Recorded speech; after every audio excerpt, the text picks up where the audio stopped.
Bueno, acá estamos, Encuentro Itinerante, haciendo honor a su nombre, porque siempre nos encuentra en distintos lugares. Esta vez estamos en el muy hermoso living de San Telmo, con una invitada muy especial, porque últimamente se habla mucho de la gente que incomoda, de la gente polémica, se adjudican estos términos como polémico, incómodo, disruptivo, a un montón de personas que en realidad no sé si lo son. En este caso, con 26 años, estamos frente a alguien que sí es realmente, por lo menos diferente, y que tiene un discurso que es muy distinto al que predomina en cuanto a temas relacionados al género y a otros que vamos a desarrollar a lo largo de la conversación. Y se llama Valentina, es una youtuber, muchos de ustedes la conocerán, es una youtuber e influencer y no tiene miedo vos no tenés miedo de que te digan youtuber, te presentás así como youtuber. Sí, es mi trabajo. No tenés prejuicios con esa palabra. Muy exitosa, pero además de tener mucha gente que la ama y que la sigue con fervor y que es mucha en serio. ¿El canal cuánto tiene, tu canal de YouTube de seguidores? El principal tiene 300 y pico mil. Estamos hablando de un número muy grande de gente, pero tiene muchos detractores también, y quizás a ellos esté dedicada esta entrevista. Vamos a empezar con una pregunta. Yo veo que las objeciones, en general, los discursos, Valentina viene trabajando muy seriamente, más allá de que uno pueda estar de acuerdo o no. En Encuentro Itinerante, además, no la vamos de estar de acuerdo y aplaudirnos todos por pensar lo mismo. Pero ella viene trabajando muy seriamente muchas cuestiones relacionadas a el movimiento de género, los feminismos, la violencia vicaria, que es un problema, digamos, subsidiario a todo esto. Y uno de los, yo creo que sale de cajón, uno de los calificativos que le dicen a la gente que trata estos temas con una visión diferente a la hegemónica es conservadora. Sí, así es.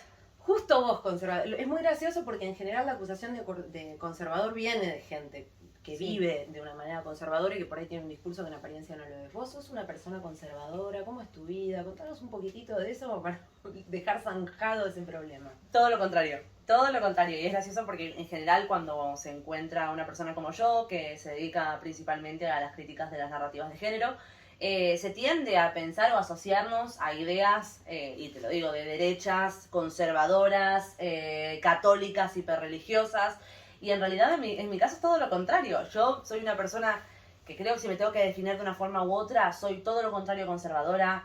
Mi familia es una familia históricamente progresista. De hecho, toda mi familia, aunque yo a lo mejor sea poner en ese sentido la oveja negra, si se le quiere decir, mi familia siempre ha sido progresista, feminista, peronista, kirchnerista, y yo soy la que a lo mejor viene a irrumpir en ese discurso y querer darle una visión más crítica a ciertos aspectos.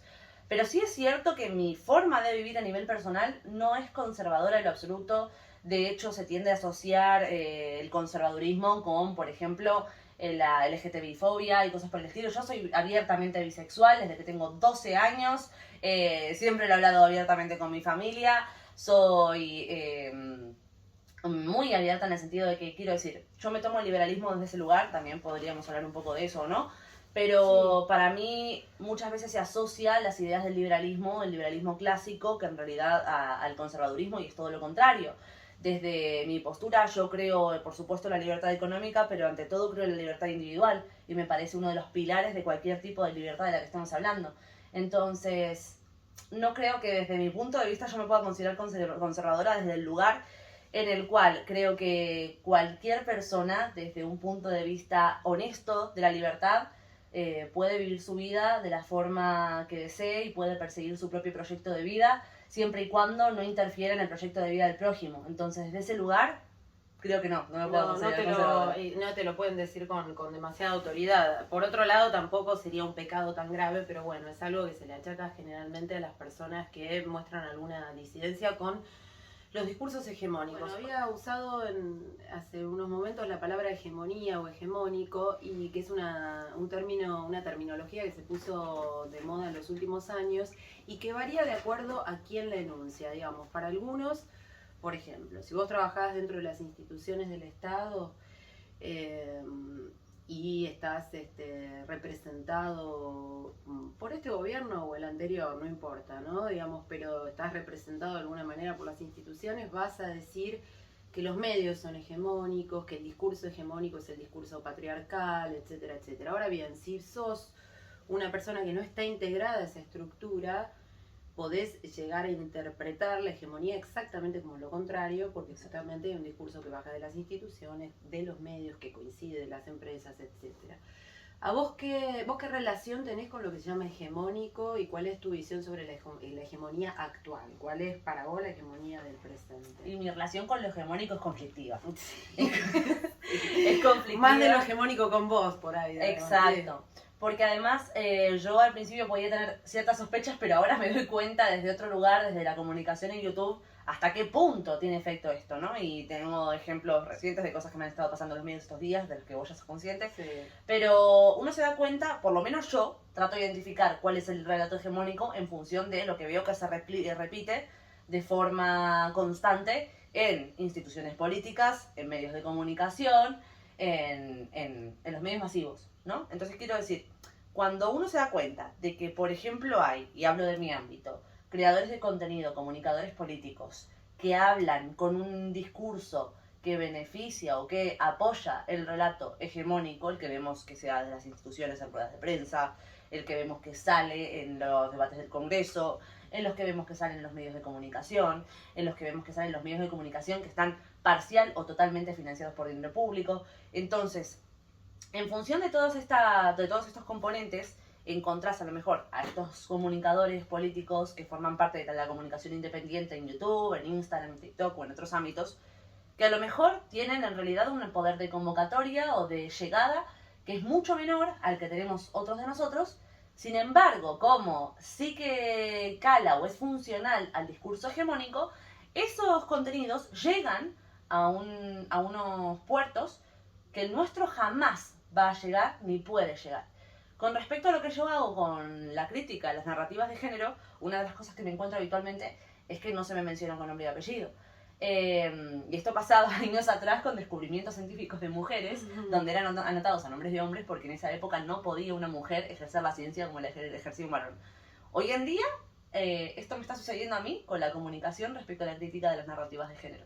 No tengo nombre, no soy una entidad de mí misma. Ayer mismo, por lo menos 10, 12 medios de comunicación nombraron un video mío por primera vez. Nunca nombran contenido mío, lo nombraron para criticarlo y no me pusieron nombre, era una influencer. Y sin embargo, discursos que a lo mejor tienen muchísima menor llegada, están menos nutridos en el sentido de, por ejemplo, si hablamos de comunicación política o hablamos de tratar casos concretos de evidencia, algo que debería ser principal a la hora de analizar hechos, sobre todo hechos polémicos, hechos que se cobran la libertad o la dignidad o los derechos de una persona, en lugar de analizarse los contenidos más ricos y tratar de llevar un debate más amplio que nos acerque a conocer la realidad, se siguen repitiendo los mismos discursos vacíos que se fomentan desde las instituciones y desde los medios de comunicación. Entonces ahí es donde yo ubico la hegemonía discursiva con respecto a este tema. Otra cosa que te achacan cuando te critican, porque sos la verdad que tenés piel de cuero, porque insisto en que no es necesario estar de acuerdo 100% con alguien, pero el ataque ya es otra forma de mostrar el desacuerdo muy violenta, es que los datos. Yo, por lo menos en lo que conozco de tu trabajo, vi que siempre te esforzaste mucho por mostrar las fuentes y hablar seriamente de datos. Sí. Me gustaría que, porque esto puede ser una impresión errada mía, que cuentes cómo armás tus informes y de dónde sacas datos, cómo manejas estadísticas, que son cuestiones que dentro de los feminismos por ahí hegemónicos siempre están medio nebulosas, ¿no? Sí. Yo le doy la importancia que le doy a los datos, al dato duro, a la estadística, a los números, principalmente porque quiero que mi audiencia pueda llevar el mismo recorrido que llevé yo al descubrir algo. Entonces, por ejemplo, cuando a mí me hablaban de, por ponerte un ejemplo, de algo muy polémico, denuncias falsas. Sí. Digo, ¿qué evidencia hay que respalde las denuncias falsas? ¿Cuántas denuncias falsas hay? ¿Cómo se contabilizan? ¿Qué estamos haciendo para saber cuáles son falsas y cuáles no? En función de eso, Yo fui buscando esos datos por mí misma porque necesitaba saciar mi propia curiosidad, mi propia necesidad de conocimiento. Y cuando yo traslado esta información a otros, quiero que también puedan disponer de esa información. Porque a mí no me parece saludable en un debate que me tengan a mí como referente de y que escuchen lo que yo digo y lo repitan.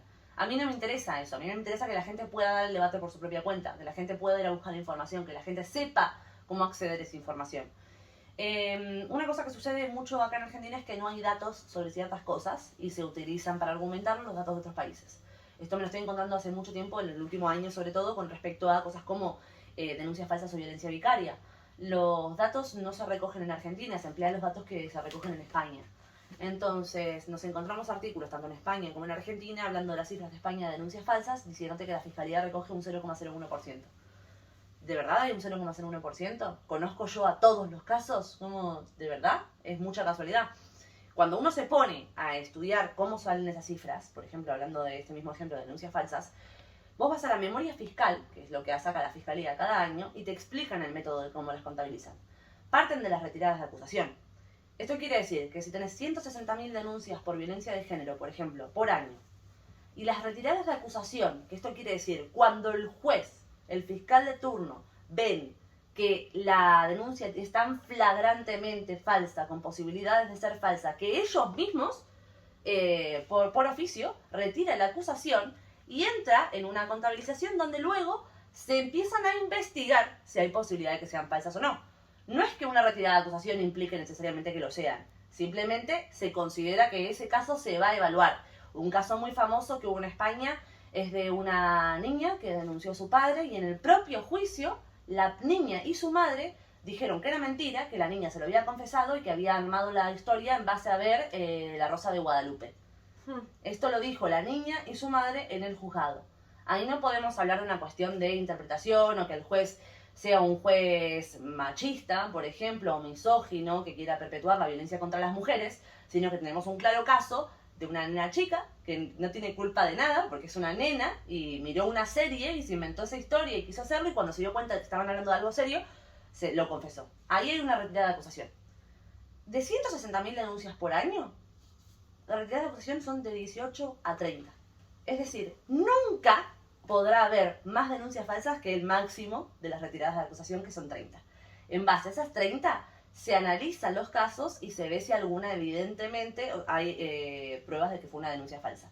Y ahí entran en la recogida. Entonces, si vos estás en un proceso judicial donde se te denuncia por violencia de género, se muestra que no hay evidencias para probar lo que de lo que se te acusa, porque sencillamente el delito no ha existido y por tanto no existen pruebas, lo que sucede generalmente es que o se archiva o se absuelve la causa. Tiene que ser la propia persona, el propio acusado, el propio perjudicado por la falsa acusación, el que posteriormente denuncie a esa persona por denuncia falsa, falso testimonio o simulación de delito. Bien, aunque la persona sea condenada por alguno de esos 3 delitos, no lo recogen como denuncia falsa en los conteos de la Fiscalía. En el año 2020 en España se recogieron un total de, ojito, 0% de denuncias falsas. Y yo ese mismo año recogí, por lo menos creo que eran 7 u 8 condenas por denuncias falsas, que no estaban recogidas. Y esas son las mismas cifras que se importan en España. Con la violencia vicaria pasa algo similar, que no sé si eso lo querías saber más profundamente. No, sí, me gustaría que definas violencia vicaria porque también es otro término que está en discusión, porque históricamente era algo que funcionaba de manera igualitaria, según entiendo, es decir, podía ser ejercido por un hombre o una mujer, y a partir de las nuevas narrativas feministas, como vos llamás, te estoy entrecomillando, esa noción cambia, ¿verdad? Efectivamente. En realidad lo que sucedió toda la vida es que la violencia vicaria es un concepto ampliamente reconocido por la comunidad de la psicología, y en realidad vicario solo significa a través de, por interpósita persona. Entonces puede haber violencia vicaria o aprendizaje vicario, por ejemplo. El aprendizaje vicario tiene lugar cuando uno aprende algo de ver a otro realizando el acto. Así aprenden los pandas a tener relaciones.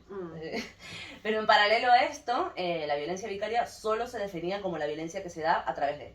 Es decir, si yo violento verbalmente a mi abuela para hacer daño a mi mamá, eso es violencia vicaria. Ahora, si un padre ejerce violencia contra un hijo a fin de hacerle daño al otro progenitor, también es violencia vicaria. Lo que sucedió es que en 2012, una psicóloga forense feminista, Sonia Vaccaro, resignificó este concepto dotándolo de un componente de género. Entonces, ahora la violencia vicaria, en muchos países, se considera como la violencia que se da únicamente del hombre hacia sus hijos para hacerle daño a la mujer, a la madre.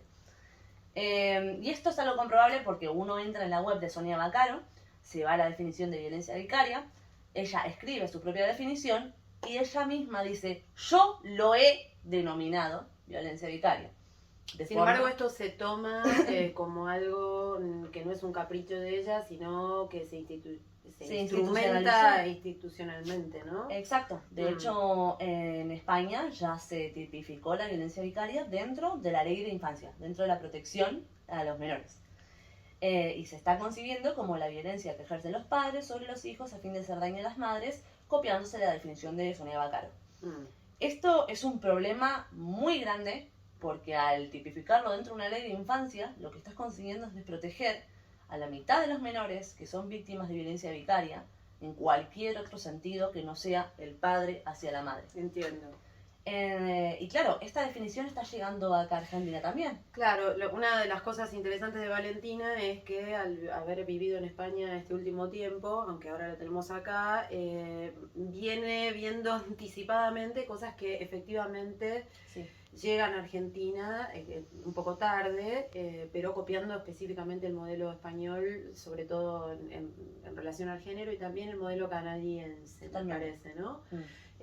Contá lo que sabés de cómo viene funcionando allá. Bueno, acá vamos a entrar en temas que son bastante complicados y que requieren para mí bastante tiempo para hablarlo. Sí, no, en todo caso, pero sí que es verdad que trate en lo que te parezca como más evidente. Un buen ejemplo es lo que estábamos hablando de la violencia vicaria. Sí. Porque en España se aprobó en 2001 en la ley de infancia, la ley Rodés, conocida como la ley Rodés, y ahora existe un proyecto de Mónica Macha en el Congreso de los Diputados, esperando a ser tratado, de violencia vicaria, que busca incluir la violencia vicaria dentro de la violencia hacia las mujeres, dentro de las leyes de protección a las mujeres que ya existen. Esto no es casualidad, te lo explico. Este proyecto usa la misma definición de Sonia Vaccaro, donde la violencia vicaria solo puede ser aquella que ejerzan los hombres contra las mujeres a través de los hijos en común. Lo cual desprotege a todas las demás víctimas de violencia vicaria. Sí, eso lo entendí. Entonces, ¿qué sucede con esto? Con respecto a lo que yo te estaba diciendo, con que se incluye dentro de las leyes de protección a las mujeres. Sí. Hace cosa de un par de meses hubo una conferencia organizada por la propia Mónica Macha en el Congreso de los Diputados, donde llevaron a un grupo de profesionales y afectados o presuntos afectados de la violencia vicaria. En esta charla me sorprendí muchísimo en el momento en el que escuché que antes de que surgiera el proyecto de ley, esta propuesta ya existía. Había un profesional pidiendo que, al tipificar la violencia vicaria, se incluyera, y esto lo dijo textualmente, en las leyes de protección a las mujeres, porque si no, los tipos la usan para ellos. Ahí, para mí, estamos entrando en terreno pantanoso, donde en lugar de estar persiguiendo la igualdad de derechos y oportunidades para todos y la igualdad a la hora de poder protegerse de un agresor, dirigiéndolo únicamente hacia las mujeres cuando pueden haber nenes. Estamos hablando de chicos, no estamos hablando ya de personas adultas, de gente acusada, estamos hablando de nenes inocentes que explícitamente están buscando estar desprotegidos por un discurso que no está mirando por ellos como una prioridad. Entonces, si vos me decís que vamos a hacer un proyecto de violencia vicaria donde todas las víctimas de violencia vicaria puedan ser ayudadas y atendidas, está buenísimo, independientemente de en qué sentido suceda. Pero en el momento en el que ponemos por encima la perspectiva de género, la perspectiva de infancia, yo creo que estamos cayendo en un error bastante grave. Y en el futuro, con los años, nos vamos a dar cuenta de que no deberíamos haber estado ahí. Vos en varios videos polemizaste con la ex cabeza del Ministerio de Género argentino, que también es una emulación del español, Gómez Alcorta. Sí. Contame alguna de esas polémicas o cosas que viste que te llevaron a discutir. Bueno, como te decías vos recién, ¿no? Yo estuve en España todo este tiempo Sí. y también estuve viendo lo que hacía el Ministerio de Igualdad en España con Irene Montero como cabeza del ministerio. Y cuando empecé a escuchar las declaraciones de Elizabeth Gómez Alcorta, me venían flashbacks de Irene Montero. Estaba escuchando el mismo tipo de cosas que yo escuchaba de Irene Montero. Irene Montero ya está en un lugar donde está por encima de cualquier acusación o crítica que se le pueda hacer. Es una persona que huye hacia adelante por las cosas que han sucedido. De hecho, en una conferencia, cuando habló respecto a la ley de aborto que pretendían sacar, hay un montón de cosas que están buenas, otro montón de cosas que están terriblemente mal, y cuando ella defendía la educación sexual que venía incluida dentro de la ley del aborto, te decía cosas como, por ejemplo, porque los niños tienen que saber que ningún adulto puede tocarlos si ellos no quieren. Si ellos no quieren, y lo volvió a repetir, haciendo hincapié en que si ellos quieren, de alguna manera, un adulto sí podría tocarlos. Esto fue ampliamente criticado. En ningún momento la propia Irene Montero salió a rectificar y decir, no, che, pará, no estaba queriendo decir eso que se entendió, sino que además, luego, en un congreso feminista en el que participó acá en Argentina, junto a la ministra de Mujeres, Ayelen Macina, la actual, lo volvió a repetir, y volvió a repetir la misma declaración.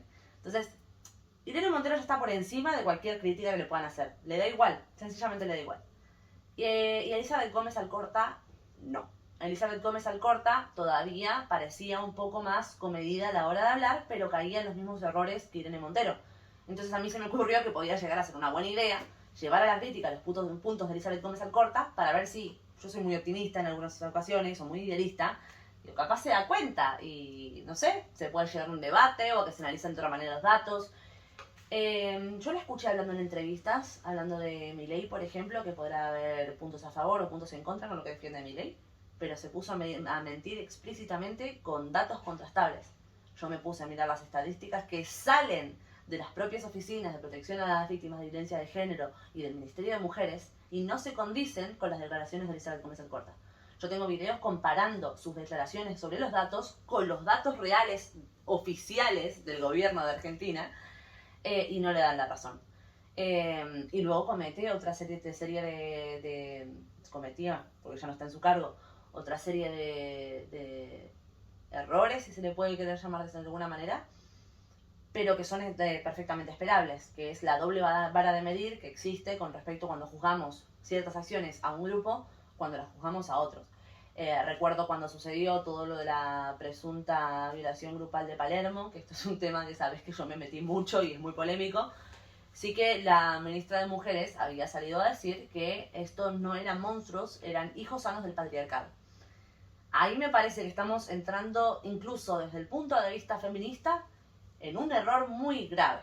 Porque no podemos asumir que todos los varones que están conviviendo acá, las personas que nos están grabando mismamente, pueden cometer semejantes atrocidades únicamente por haber sido fruto de un constructo social que entendemos como el patriarcado. No, me parece problemático. Sí, lo es. Por último, no veo que muchas feministas, por lo menos acá en Argentina, viste que ahora se usa bastante, vos también lo haces, pero digamos, para mí es legítimo o es más válido hacerlo cuando la persona a la cual querés debatir se niega a debatir con vos, que es poner un video de alguien y debatir con él sin... diferido. Sí, sin que se pueda defender, digamos. Me parece legítimo hacerlo con una figura política o con alguien que te dice no quiero debatir con vos. Sí.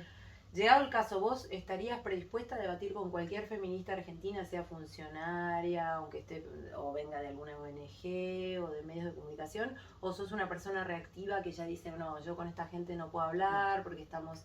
Yo tengo mucho hambre de debate siempre. Llevo años queriendo entablar discusiones. Pero nadie te yo invito a todo el mundo. Yo invito a cualquier persona que más o menos disiente conmigo. ¿Querés venir al canal de charlar? Y además es una cuestión de que se tiende a asumir, por ejemplo, hay 2 o 3 comunicadores en el ámbito hispanoparlante que pueden ser muy incisivos, muy violentos, muy agresivos a la hora de comunicarse. Y de repente se asume que todos los que ofrecemos un debate vamos a establecer ese tipo de debate, y eso no es así.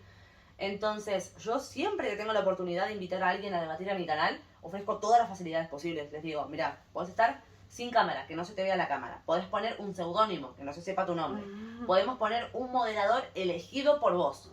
Y podemos subirlo sin ningún tipo de corte y sin monetizar para que yo no gane un peso con esto. Todas esas opciones les doy. Y aún así Nunca he recibido respuesta. Lo más curioso es que el único debate que pude tener al respecto de esto fue con un chico feminista. Nunca pude conseguir entablar conversación con una mujer. E invito a todo el mundo, cualquier persona que se atreva a dar un discurso públicamente. Evidentemente yo no voy a agarrar a mi vecina, que la escucho hablar con una amiga en su departamento y decirle, che, vení a hablar a mi canal. No. Pero si alguien hace una publicación en Instagram o sube videos a TikTok hablando del tema o hace un hilo en Twitter o es la ministra de Mujeres de la provincia de Buenos Aires, que el otro día vi que me empezó a seguir y le invité a un debate, a una entrevista y me dijo que sí, luego no me contestaron más, para mí siempre son bienvenidos a mi canal. Así que cualquier persona que pueda venir me puede escribir. Y no le vas a hacer nada. No, en lo absoluto. De hecho, para mí es eso. Lo mejor es que se puedan prepactar temas. Decir, bueno, ¿qué temas tenemos en desacuerdo? Bueno, vamos a hablar de violencia de género, vamos a hablar de denuncia falsa, vamos a hablar de violencia vicaria. Listo, tratamos esos temas. Hay de turnos de palabra, vos hablas 5 minutos, yo voy tomando notas de lo que te quiero responder, después hablo yo, hacemos lo mismo. Con un poco de suerte, a lo mejor encontramos algún punto común. Pero si no es el caso, si no podemos llegar a un punto común, por lo menos esta conversación le sirvió a la audiencia. Porque la gente que todavía no está posicionada no necesita seguir escuchando cámaras de eco. Necesita ver ideas contrastarse, necesita escuchar datos, necesita saber de experiencias. Y yo veo que estamos entrando en cámaras de eco muy grandes donde nadie parece dispuesto a enfrentar ideas diferentes. De hecho, se está empezando a popularizar dentro de ciertos ámbitos del feminismo conceptos como el sea lioning. No sé si te suena. Contalo, sí. Bueno, han habido un montón de conceptos así del estilo en términos en inglés, como mansplaining, manspreading, manterrupting, y ahora tenemos el sea lioning. Y el sea lioning implica, todo sale de una viñeta, de un cómic, donde hay dos personas discutiendo y un león marino entra y quiere entrar a discutir y diciendo tipo, perdonen que no he podido evitar oír su conversación. No entiendo por qué no te gustan los leones marinos. ¿Tuviste alguna vez alguna mala experiencia con los leones marinos? Y la señora se niega a hablar, dice, me estás molestando, estoy desayunando, déjame en paz, andate. Y el león marino le insiste para entablar una discusión y que explique por qué habla mal de los leones marinos. Este es el término que están empezando a emplear cuando nosotros buscamos llevar una discusión. Cuando vemos que hay una persona que está expresando una idea con la que no concuerdo, por ejemplo, en mi caso, donde se dice que incluso con respecto a cosas mías, que me acusan, por ejemplo, de conservadora, o de defender agresores, o de barbaridades, de absolutas barbaridades. El otro día recibí un comentario que me decía, sos tan peligrosa como los violadores a los que defendés. Y ahí yo cuando yo entro digo, pero explícame, ¿por qué pensás esto? ¿Por qué decís esto? ¿Qué viste que te hizo pensar esto? Déjame que te lo explique, porque a lo mejor no hay manera de entablar una conversación. Está mal visto darnos el lugar a la discusión. Bien, bueno, en Encuentro Itinerante tratamos de que haya lugar para la discusión. Esperamos la pasaste bien. Súper. Bueno, mil gracias por invitarme. No, por favor, desesperada por tu tiempo. Y gracias a ustedes por estar ahí, por animarse a ver esto. Sabemos que tiene algunos puntos muy polémicos que esperamos hagan mella y los hagan pensar, que siempre es la idea que tenemos. Muchas gracias. Y gracias a vos, Valen. Gracias.